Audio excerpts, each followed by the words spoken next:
Esta é a história de uma revolução. Um fenômeno que se espalhou como fogo no mato por todo o planeta. É uma história de visionários, de jovens rebeldes, de hippies geniais. Eles passaram 2 décadas brigando entre si numa amarga competição que chegou aos tribunais e envolveu espionagem internacional na tentativa de liderar uma nova sensação. Um produto que os jovens de todo o mundo consideravam irresistível, apesar do risco de se tornar um vício. Esse movimento transformou-se no que hoje é uma indústria multibilionária, que fatura mais do que Hollywood e ameaça a posição da indústria de música como o mais lucrativo setor da indústria de lazer. São os videogames, os joguinhos de computador.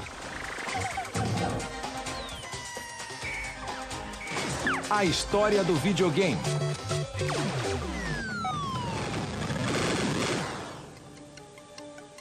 Tudo começou em 1972, quando um bando de rebeldes do Vale do Silício abandonou seus empregos regulares e monótonos e resolveu tornar realidade o sonho que tinham de desenvolver jogos em computador. O patriarca era Nolan Bushnell, que tinha 28 anos e conseguiu entrar e vencer neste negócio com um capital inicial de apenas $500. Ele fundou uma companhia que tinha o nome de jogos de dados que ele mais gostava. Em japonês, quando você vai atacar alguém ou um grupo oponente, você educadamente avisa dizendo Atari. Eu achei que essa palavra poderia ser um nome bom e bem agressivo para uma companhia. Apesar da sua falta crônica de dinheiro, Bushnell fez tudo o que pôde para recrutar o primeiro engenheiro da Atari. Nolan apareceu um dia e me levou na sua nova e linda caminhonete para almoçar e me ofereceu $1.000 por mês e uma parte das ações da companhia. Era a época da guerra no Vietnã. Eu discordava bastante dos pontos de vista do governo americano e se alguém me dissesse que eu não poderia fazer alguma coisa, aí mesmo que eu faria. Eu resolvi topar. Quando fundamos a Atari, começamos num prédio vazio, que era meio assustador. Era uma companhia minúscula, sem qualquer recurso. Éramos só 3 pessoas lá. Foi aqui mesmo. Foi nesta pequena oficina que nasceu o Pong, o primeiro videogame de sucesso. Aqui eu montei a primeira máquina de Pong. Na realidade, Pong era para ser apenas um projeto de treinamento. Mas ele mentiu, disse que tinha assinado um contrato de fornecimento com a General Electric. Nenhum engenheiro gosta de um projeto que não leva a nada. O fato de ninguém da General Electric ter entrado em contato conosco não me fez desconfiar de que a história não era verdadeira. A primeira coisa que Al fez foi dar movimento às raquetes, depois à bola. E depois adicionamos a função que fazia o ângulo de rebote da bola mudar de acordo com o ponto em que ele batia na raquete. E com essa mudança, o jogo ficou fantástico. Mas será que o público também gostaria do jogo? Para descobrir isso, Bushnell e Alcorn instalaram seu protótipo, que haviam acabado de montar as peças, num bar perto da oficina deles. Montamos o protótipo numa caixa de madeira que estava revestida por papel colante. Grudava tudo. Colei no lado dela uma latinha para as moedas, que era de um velho joguinho de crianças, e coloquei tudo em cima de um barril.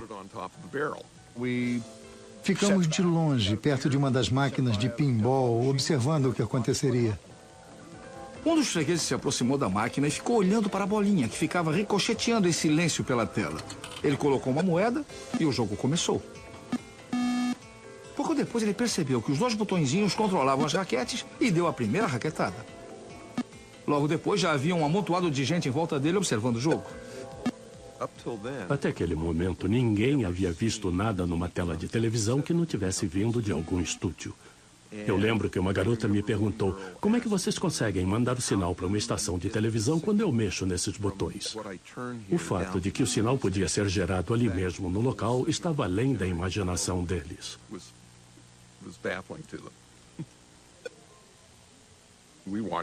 Nós observamos por algum tempo, depois fomos para casa. No dia seguinte, eles ligaram dizendo que a máquina estava quebrada. Abrimos a máquina e descobrimos que o problema era que ela estava tão cheia de moedas que não cabia mais nenhuma. E eu pensei, bom, esse problema é fácil de resolver. Quando Nolan viu o sucesso do Pong e o dinheiro que gerava, pensou: tem um produto fantástico nas mãos, o que temos que fazer é fabricar mais. Foi o começo da Atari. Bushnell alugou o galpão mais barato que ele encontrou, que havia sido um rink de patinação, e eles montaram a sua primeira fábrica. Quando eu dizia, vamos montar 100 máquinas por dia, todo mundo na companhia dizia, Nolan, você está louco. Começamos a procurar operários nas agências de emprego e convidávamos gente que passava na rua, inclusive criminosos que estavam em liberdade condicional. Havia até bandidos no meio. Era uma coisa tão amadorística que chegava a ser chocante. Umas 6 semanas, 2 meses depois, já estávamos fabricando 100 máquinas por dia. A notícia se espalhou e começaram a chegar pedidos, montes de pedidos. 10 mil Pongs só para os Estados Unidos.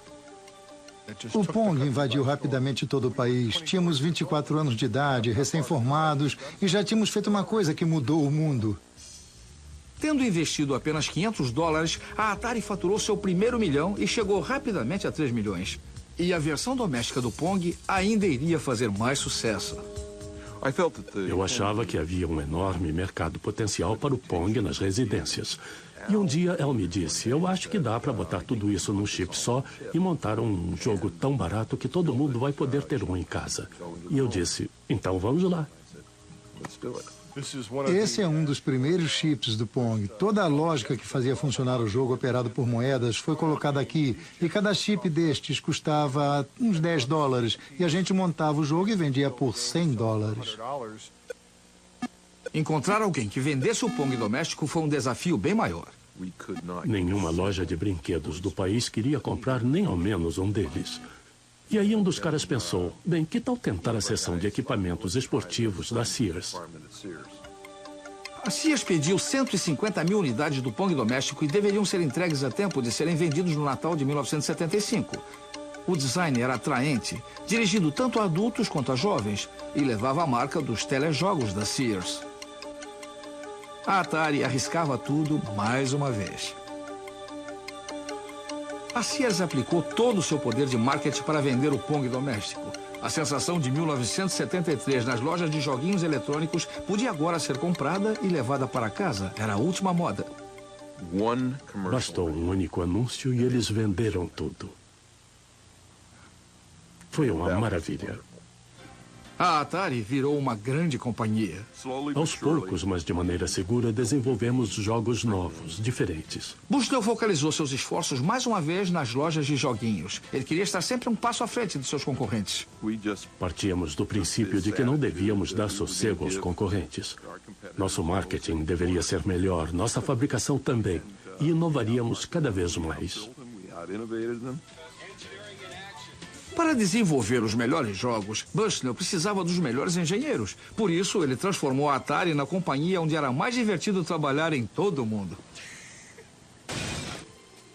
Quando foi recrutado, David Crane tornou-se um grande fã do estilo excêntrico de administrar adotado por Bushnell. Nolan vivia usando a palavra legal. Se achasse que era legal, logo queria fabricar aquilo baseado no princípio de que outras pessoas iriam pensar o mesmo. Bushnell deu inspiração aos seus jovens e brilhantes engenheiros de modo que eles inovassem sempre. Meu raciocínio era que se você acredita mesmo na sua ideia, vá em frente. Tente torná-la realidade. A base de todo o negócio de Bushnell era levar as novas ideias e nenhuma delas deveria ser considerada como louca demais. Cada um deles tinha que bolar umas 2 ideias malucas. A gente chamava isso de adubo. As ideias eram como sementes no adubo. Elas estavam germinando e algumas ganhavam vida.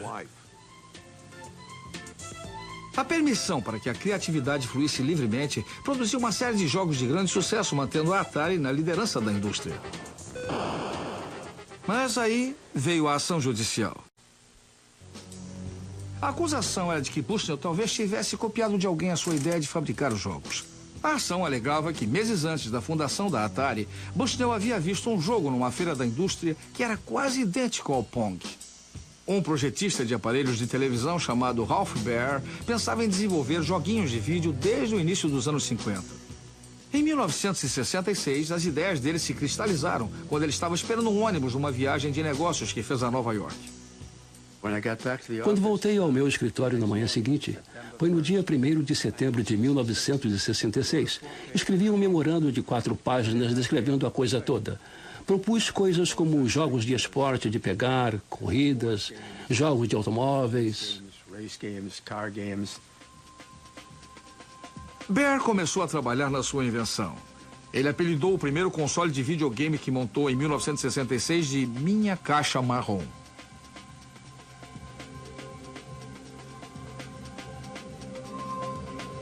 Seu primeiro jogo foi de pegar. Eram 2 pixels se perseguindo pela tela.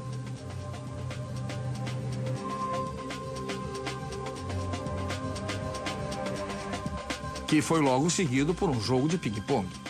Isso foi 4 anos antes de Bushnell e Alcorn aparecerem com o Pong. A Magnavox, que fabricava aparelhos de TV, contratou Bear e desenvolveu uma versão aperfeiçoada da Caixa Marrom. O produto era chamado Odyssey, contendo 12 jogos diferentes. Cada jogo vinha com uma tela colorida adicional que era colada sobre a tela da TV para dar mais clareza aos gráficos, que eram primitivos. Além dos controles, Bear desenvolveu até uma pistola de luz para atirar nos jogos, uma invenção muitos anos à frente de seu tempo.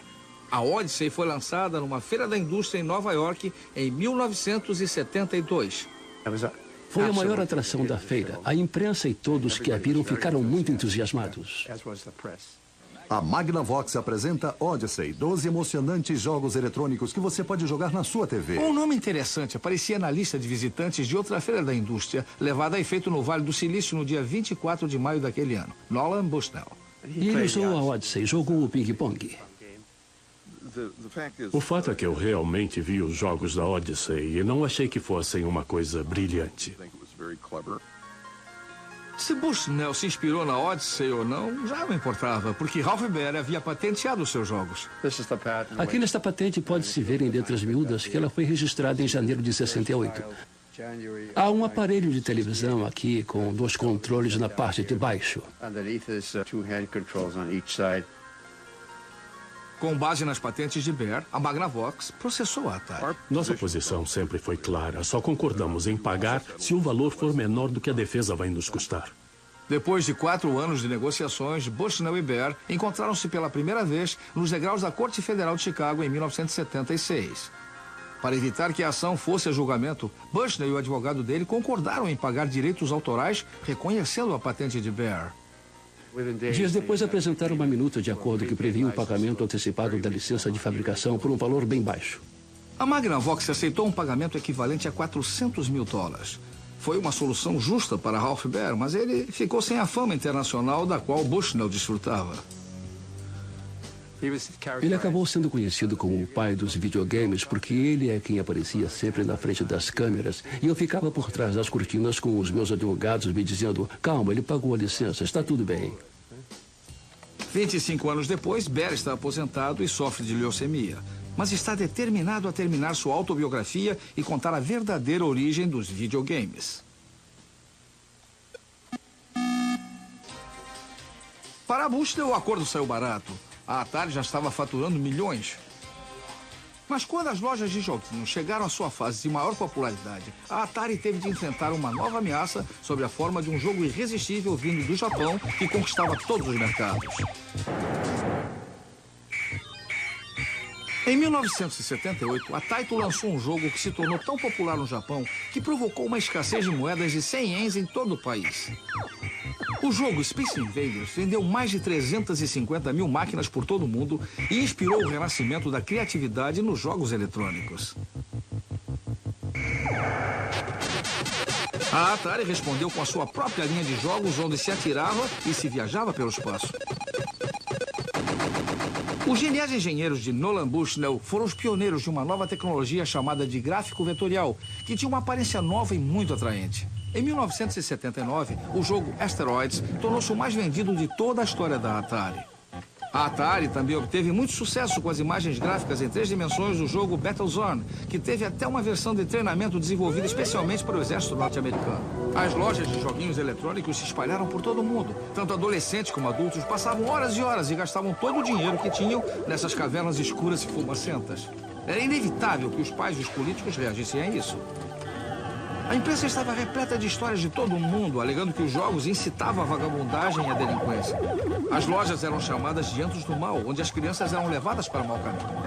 Mas a Atari achou uma solução para isso.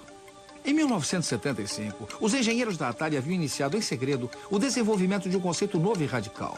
Um sistema de joguinhos em cartucho que se podia comprar e levar para casa e que permitia jogar os mesmos jogos que havia nas lojas. Este aqui é o primeiro protótipo do sistema de videogame VCS de cartucho da Atari. Tem tudo o que se necessita. A placa com circuito lógico ficava aqui e aproveitamos as manetes e os controles do jogo de guerra de tanques. Percebemos que esse sistema permitiria que se jogasse o Pong, o jogo de guerra com tanques e o de corridas de carro, mas não sabíamos muito bem o que fazer com ele.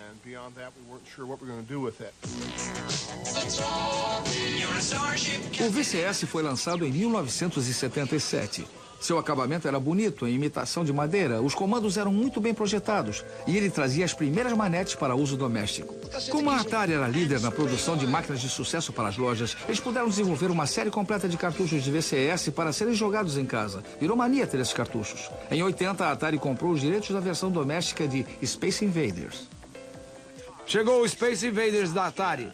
Agora você pode jogar o videogame mais famoso do mundo na sua própria casa. A aeroespacial chega à sua televisão. Naquele Natal foram vendidos milhões de aparelhos VCS para que os adolescentes pudessem jogar Space Invaders em casa.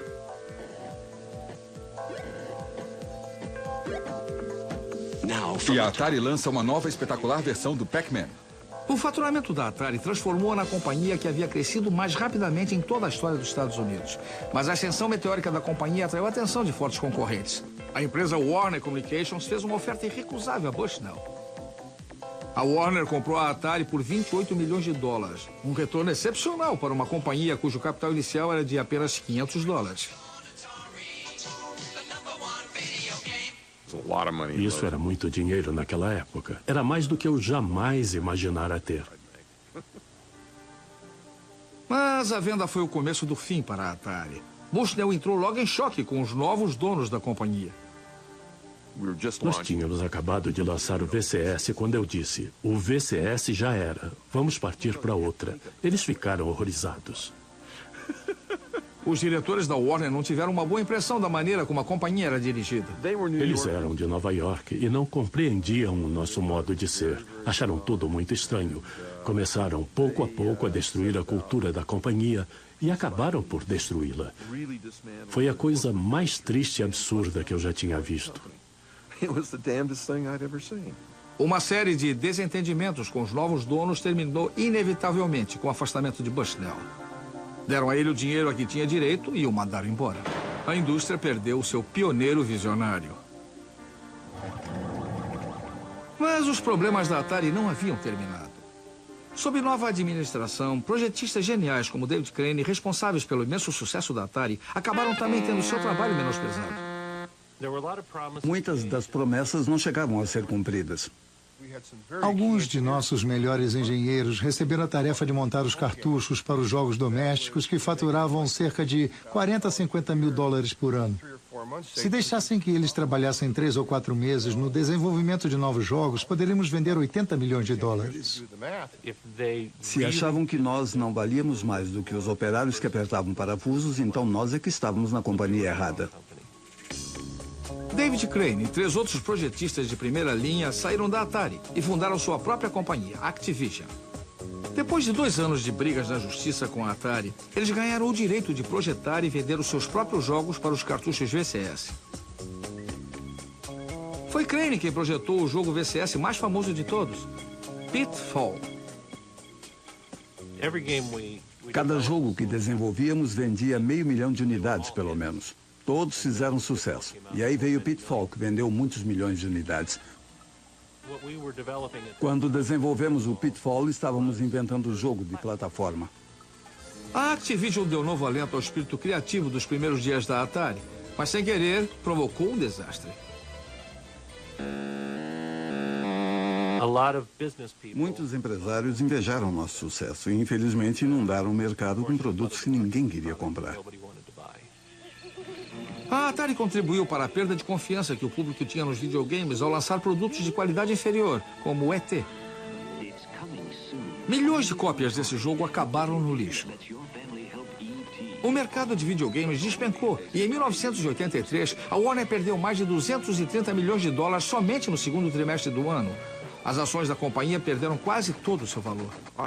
Eu me arrependo de ter vendido a Atari para a Warner. Foi a maior burrice que eu fiz na vida. A Warner vendeu a Atari em 1984 e com isso desapareceram os videogames feitos nos Estados Unidos. Mas em outros países, uma nova geração de projetistas de videogames que tinham então uns 12 anos de idade começou a reerguer a indústria a partir de seus quartos de dormir e estavam prestes a se tornarem milionários ainda na adolescência. No início dos anos 80, os adolescentes ingleses estavam tramando uma revolução nas salas de aula, nos recreios e nos seus quartos. Eles eram os garotos mais quadrados da escola, fãs de ficção científica, eram muito bons em matemática, mas tinham poucos amigos. Apesar disso, eles em breve ganhariam milhões. Tudo começou por diversão e logo se transformou numa obsessão e depois numa carreira. Os gêmeos Philip e Andrew Oliver eram adolescentes ingleses típicos. Seus pais não admitiam que eles tivessem um joguinho eletrônico para brincar na televisão, mas achavam que o computador era uma ferramenta educativa. Exatamente naquela época, uma série de computadores domésticos baratos chegou ao mercado, entre eles o ZX Spectrum e o Commodore 64. Milhares de pais britânicos compraram esses computadores para seus filhos para ajudá-los a fazer os deveres de casa, mas a criançada tinha outros planos. Sem ninguém para dizer que eles não podiam fazer aquilo, eles descobriram que podiam desenvolver jogos tão bons quanto os das máquinas de jogos eletrônicos e talvez até melhores. Os jogos mais empolgantes eram os das lojas, mas o problema com as lojas era que eles tomavam as moedas da gente em troco de 1 minuto só de jogo. Já os jogos em computador permitiam que as crianças jogassem todas as tardes se elas quisessem. Os gêmeos Oliver aprenderam por eles mesmos a desenvolver os programas dos jogos. Em 1982, com apenas 13 anos de idade, eles mandaram um jogo para uma revista de jogos e ele foi aceito. O jogo se chamava Road Runner. Era muito legal chegar na escola e mostrar o jogo para a turma e dizer que era nós que fizemos e jogar com os outros meninos.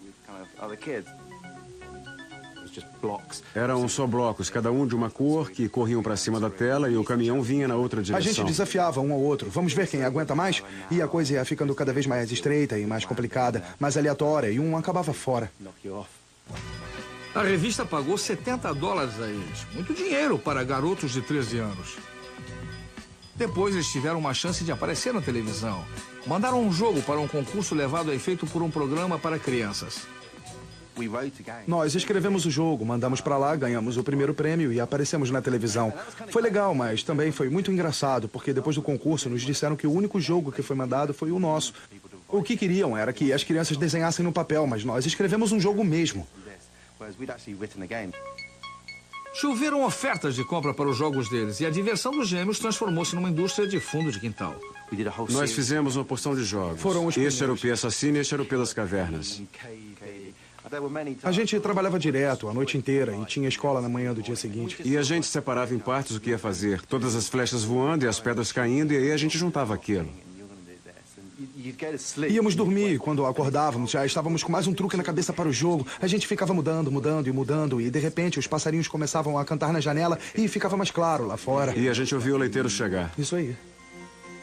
Os editores distribuíam seus jogos por todo o país, mas os gêmeos recebiam muito pouco dinheiro por eles.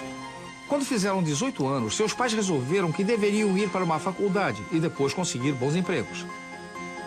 Mas um dos professores deles convenceu os pais a darem 1 ano aos meninos para que tentassem transformar seu hobby em um negócio. Poucas semanas depois, a vida deles passou por uma revolução quando se encontraram com os irmãos Darling. Richard e Dave Darling vinham também desenvolvendo seus próprios jogos desde que tinham 11 e 12 anos, respectivamente. Mas eles não estavam satisfeitos com os baixos valores que as companhias de jogos ofereciam aos projetistas adolescentes. Começaram então a vender seus jogos pelo correio e fundaram sua própria companhia, cuja sede era num dos quartos da casa deles.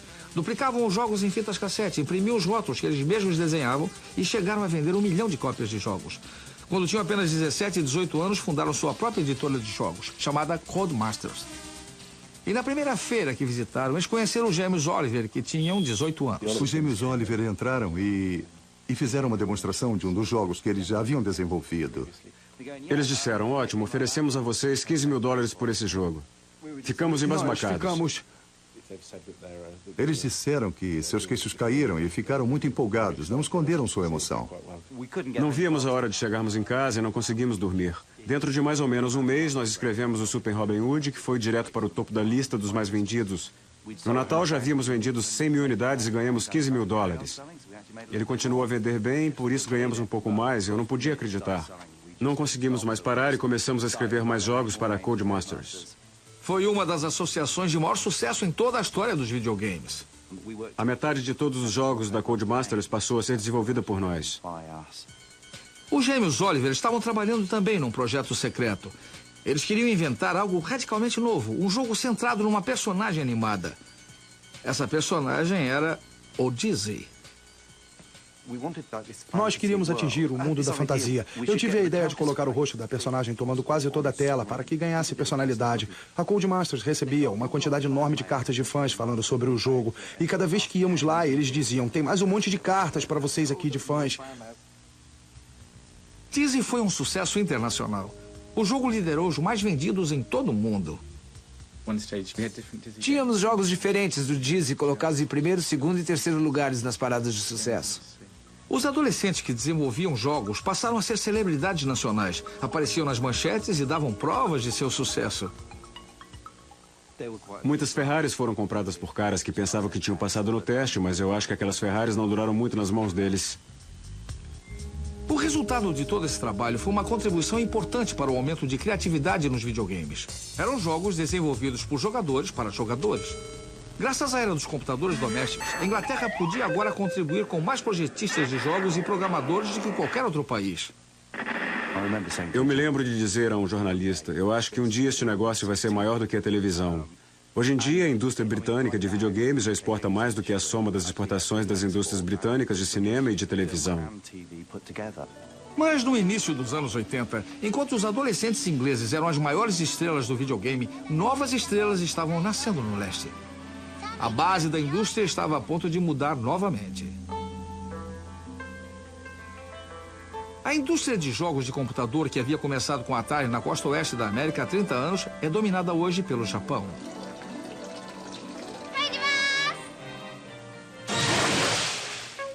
O Japão passou a ser um sinônimo de videogame. Isso se deve basicamente a uma série extraordinária de jogos que giram em torno de personagens, todos eles desenvolvidos nos anos 80 por um único gênio criativo. Desde a época de Walt Disney, nenhuma pessoa foi tão hábil na arte de tocar os corações e as mentes de milhões de crianças por todo o mundo. Seu nome é Shigeru Miyamoto. Em certo momento, eu compreendi que os videogames podem realmente emocionar as pessoas. Desde então, minhas próprias memórias da infância passaram a estar refletidas nos meus jogos. Miyamoto nasceu em Sonebi, uma pequena comunidade rural que fica perto de Kyoto. Quando era menino e vivia na casa de seus pais, uma família tradicional de Sonebi, ele transformou tudo que o cercava num mundo de fantasia a ser explorado. Ele ficava meditando por muito tempo sozinho e também passava muito tempo sonhando acordado. E a maneira como ele brincava quando era criança era uma coisa que ele manteve ao longo da vida e aplicou no seu trabalho. Eu me lembro de como ele descrevia um passeio através de um parque arborizado perto de sua casa e a imaginação dele era realmente extraordinária.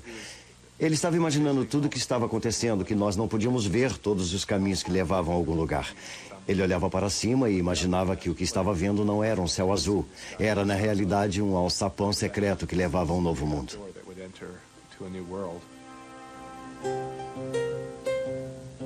Em 1980, Miyamoto levou sua visão e sua imaginação para a Nintendo. Sediada na antiga capital Kyoto, a companhia já fabricava Hanafuda, um baralho japonês tradicional, havia quase 100 anos. Mas, quando seu presidente, Hiroshi Yamoshi, viu o sucesso que faziam jogos como Space Invaders, ele transformou a Nintendo numa companhia de videogames. Miyamoto tinha 20 e poucos anos e não estava interessado em videogames, mas seu pai achava que ele devia ter um emprego regular. Miyamoto era um artista sonhador, distante de grande imaginação, mas ele jamais imaginou trabalhar para uma grande companhia. Odiava computadores, não confiava em coisas intangíveis como a eletricidade. O próximo passo no seu destino foi uma chamada para resolver uma crise nos Estados Unidos. A Nintendo havia aberto uma pequena filial em Seattle. A era da loja de joguinhos estava no seu auge, com a Atari dominando o mercado, e a Nintendo queria participar desse mercado. A Nintendo americana havia encomendado 2.000 unidades de um jogo que fazia muito sucesso no Japão, chamado Radarscope, mas nos Estados Unidos o jogo foi um desastre.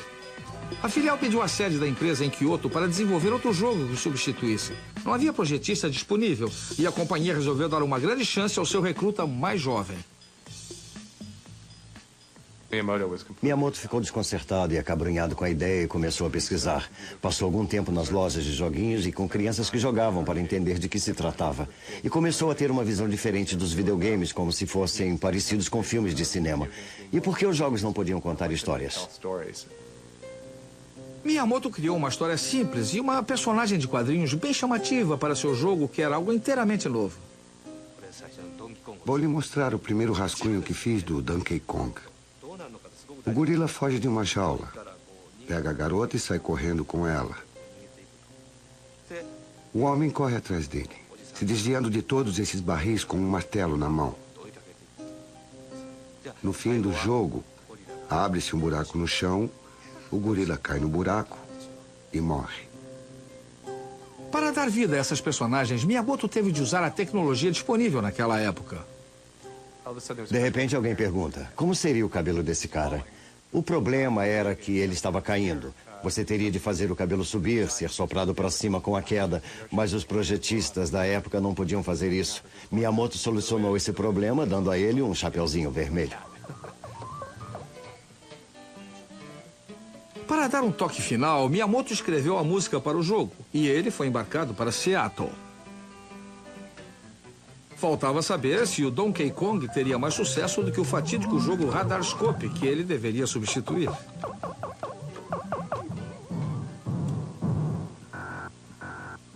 Os empregados da companhia em Seattle viram o jogo e acharam que seus colegas japoneses haviam enlouquecido. Tentando evitar outro desastre, os funcionários da Nintendo americana resolveram testar o jogo num bar das proximidades, exatamente como a Atari fizera com o Pong uma década antes. No dia seguinte, eles voltaram ao bar, abriram a caixinha de moedas e, para surpresa geral, havia uns $30 em moedas naquela caixinha. Estava cheia quase até a boca. Isso indicava que a máquina havia operado sem parar a cada minuto em que aquele bar ficava aberto, do meio-dia à meia-noite, que foi a hora em que ele foi fechado naquele dia. E eles disseram, mas que coisa incrível, nós não precisamos mais fazer pesquisa de mercado. O jogo faturou $100 milhões só no primeiro ano após seu lançamento. E o Donkey Kong transformou-se na estrela internacional de uma série de jogos de grande sucesso. O primeiro companheiro do Donkey Kong, que se chamava Jumpman, ficou ainda mais famoso e produziu uma fortuna ainda maior. Em 1985, a Nintendo anunciou o lançamento de um novo aparelho para o mercado americano de joguinhos domésticos chamado Sistema Nintendo de Diversão, cujas iniciais em inglês eram ENS. Como isso foi logo depois do colapso da indústria americana de videogames, a maioria dos entendidos no assunto achou que eles tinham ficado loucos, mas a Nintendo tinha uma arma secreta.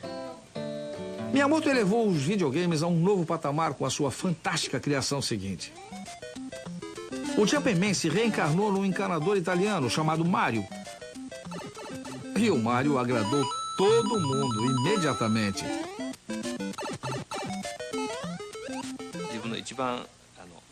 O Mario pode fazer coisas incríveis, como pular muito alto.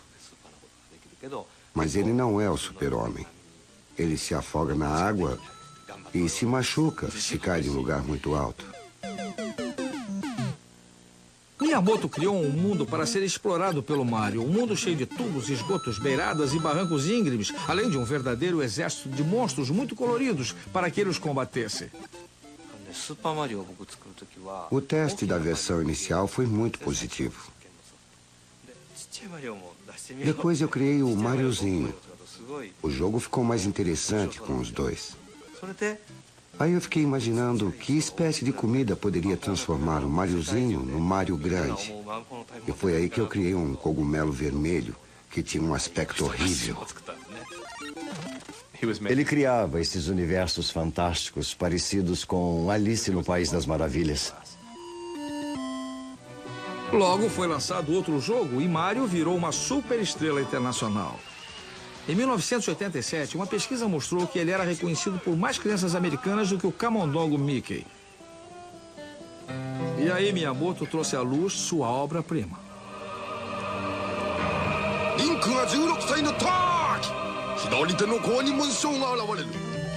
A Nintendo lançou o primeiro de uma série de jogos que são considerados pela maioria das pessoas como os melhores jogos de todos os tempos, a série Zelda.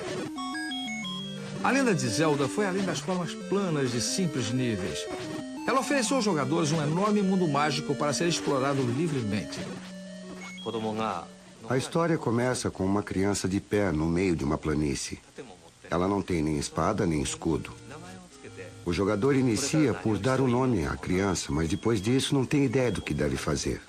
Ele começa a explorar a planície procurando coisas para fazer. Era um conceito muito audacioso na época. A série Zelda foi inspirada pelos passeios da infância de Miyamoto pelo mato em volta de sua casa. Eu subi num morro, atravessando uma floresta e uma pedreira. E finalmente cheguei a um grande lago. Foi uma grande surpresa para mim encontrar um lago tão grande nas montanhas. Parecia um oceano. Essa imagem é muito usada em Zelda. Ofereci muitos itens diferentes a serem descobertos no jogo Zelda. Esses itens estão lá para ajudar o herói a se transformar de uma criança em um adulto completo. Quando a criança cresce, o jogador pensa, eu estava com medo, mas agora sou muito forte. É esse o tipo de jogo que eu queria fazer. A Lenda de Zelda é um jogo que pode durar 100 horas até seu final e que deixou perplexos, fascinados e exaustos jogadores de todo o mundo. Foi uma sensação que quebrou todas as normas e definiu um gênero de videogame que desde então vem dominando o mercado. Até o fim dos anos 80, a Nintendo vendeu mais de 30 milhões de jogos e atingiu, nessa época, a extraordinária percentagem de 80% do mercado mundial de videogames. A Nintendo transformou-se na dona da indústria de videogames.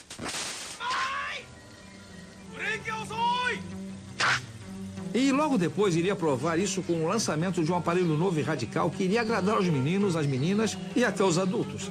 Só faltava um jogo perfeito para acompanhar o lançamento. Mas para conseguir esse jogo, eles teriam de arrancá-lo das mãos de ferro do serviço secreto russo, a KGB. Nos fins dos anos 80, criou-se por trás da cortina de ferro uma amizade entre dois projetistas de videogames que iria tornar famoso um desses homens e o outro muito rico, além de transformar o Game Boy da Nintendo na máquina de maior sucesso de toda a história. A base daquela amizade era um jogo chamado Tetris. Em 1988, um projetista holandês de videogames e também editor chamado Henk Rogers era importador de novos jogos para o Japão. Eu encontrei o Tetris em 1988 na feira de produtos eletrônicos para consumidores em Las Vegas. Era o que eu fazia. Eu costumava ir a essas feiras e descobrir jogos que eu gostasse e aí eu os trazia para o Japão. O meu negócio era esse. Eu joguei o Tetris e fui embora. Depois voltei e joguei de novo e fui e voltei e joguei de novo. Eu senti que aquele era um jogo de muita substância. Eu fui atrás dele. Alexei Pajitnov, que mora agora em Seattle, criou o Tetris em Moscou em 1984. Pajitnov estava trabalhando com programas de inteligência artificial e reconhecimento de voz e desenvolveu o Tetris para ser um exercício que permitiria testar um computador novo. Eu sempre me interessei por pequenos quebra-cabeças, jogos e todas essas pequenas diversões matemáticas. O Tetris era baseado num quebra-cabeças russo tradicional chamado Pentaminos. Há 12 formatos diferentes e todas as peças disponíveis são feitas de 5 quadrados. A versão do Pentaminos que Pajitnov desenvolveu tinha peças feitas de 4 quadrados em vez de 5.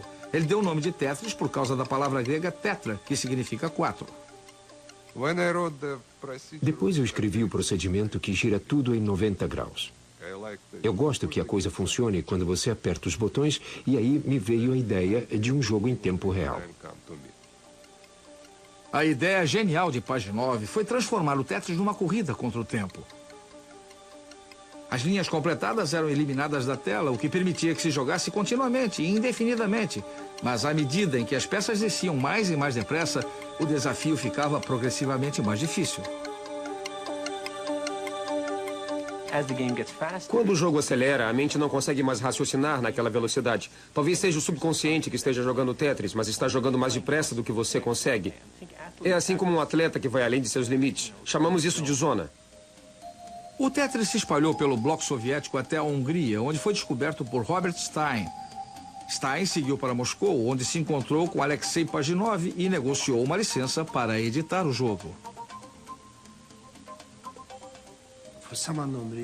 Por alguma razão que eu desconheço, ele me deu o Tetris original. E a licença me autorizava a editar e publicar o jogo de todas as maneiras. O Tetris transformou-se na maior sensação do Ocidente desde Space Invaders. Quando o Tetris chegava ao escritório, a produtividade caía a zero. Ele acabou sendo banido. Henk Rogers lançou no Japão uma versão do jogo para o aparelho doméstico da Nintendo. Lançamos o Tetris no Natal de 88. Acabamos vendendo 3 milhões de unidades. E foi nesse momento que Henk Rogers foi autorizado a dar uma espiada no Game Boy da Nintendo. Eu disse, acho que tem o jogo perfeito para o Game Boy. Mas Rogers enfrentou uma forte concorrência do Robert Stein para conseguir garantir o direito à venda do Tetris para aparelhos manuais. Eu descobri esse produto, por que não posso vendê-lo? Peguei o primeiro avião.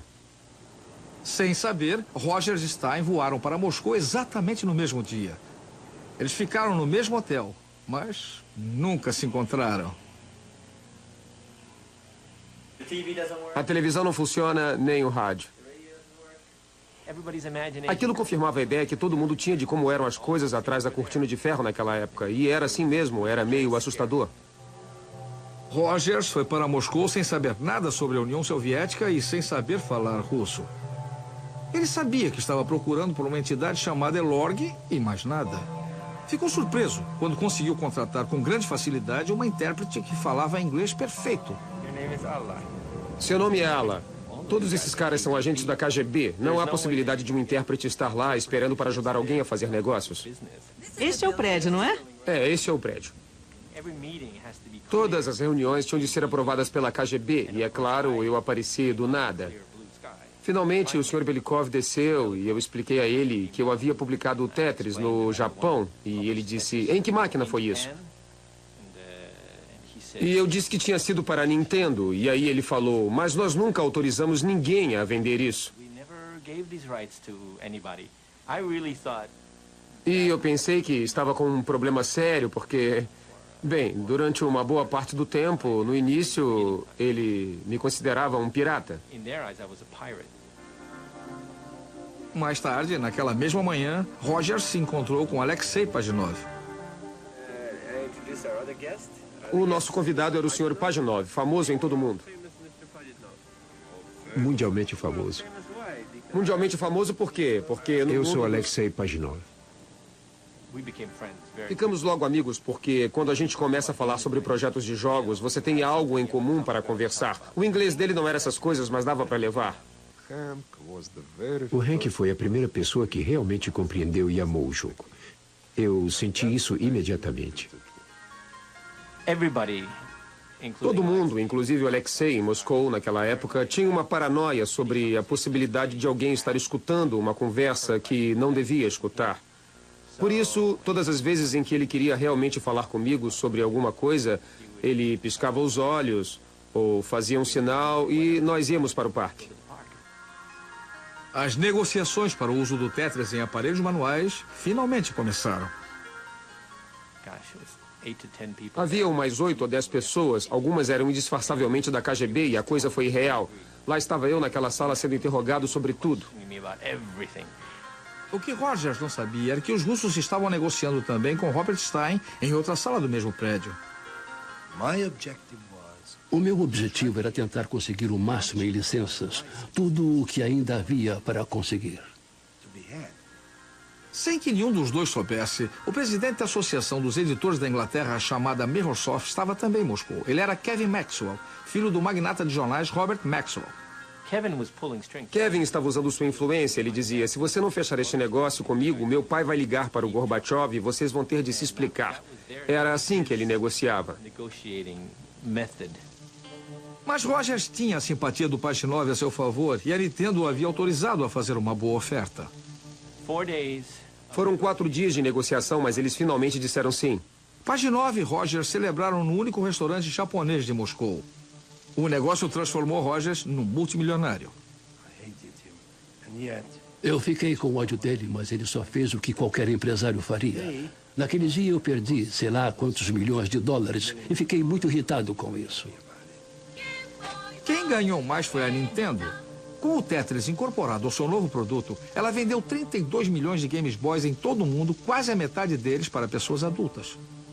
Pajitnov tornou-se mundialmente famoso e imigrou para os Estados Unidos.